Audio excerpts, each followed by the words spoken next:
G'day, today I'm going to be talking about ETFs and how they pay their dividends, or in the case of ETFs, distributions.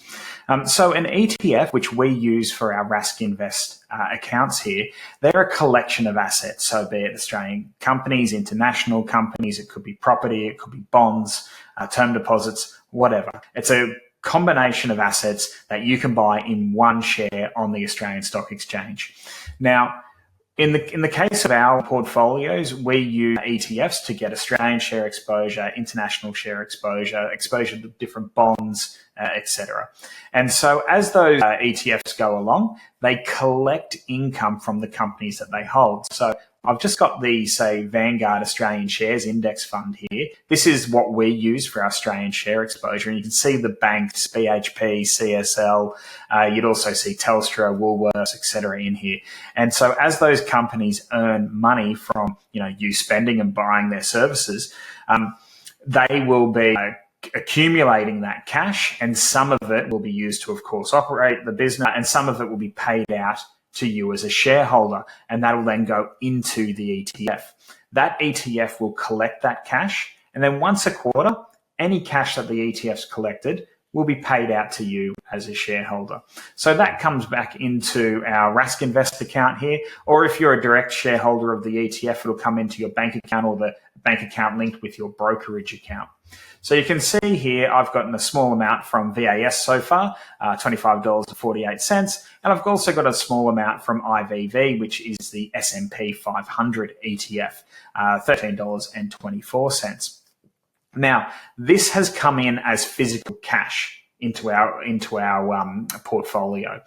Now, if you were an investor yourself directly, you'd be able to choose between Dividend Reinvestment Plan or to take it as cash. Now, we never use dividend reinvestment plans ourselves because we want to choose when and where to allocate that cash. We don't want it just because it's come out of VAS doesn't mean we necessarily want to put it back in there. So how our portfolios work and how you might choose to work as well yourself is to accumulate that cash in your bank account. As that builds up and becomes a larger portion of your portfolio, you would then like to reinvest that into whatever asset is underweight compared to your static model. Now, I hope that we have static models, and I hope that people outside of us who are following like a core investment approach also have a static model, because that kind of is your North Star. And what I mean by that is you might have a 60-40 split, for example, to Australian and international equities.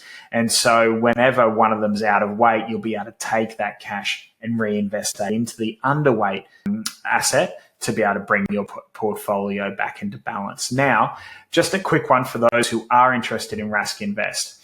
If you are looking to take out the income as it comes in, we use a service here called an income sweep. That's where every single month we look at your account to see what dividends have been paid, and then we'll bundle them up and transfer them out to your bank account. Okay, so I just have to flick that to on, click save, and then I would just need to verify that I wanted this turned on. Okay, now the default for us is to have the cash come into your account, and then we'll reinvest that for you as it builds up. Now, if I was to add more cash to this account as well, you can see here I've added a little bit along the way. That would then go into the cash component along my distributions, and it'll all be used to be reinvested and buying more ETFs into the future.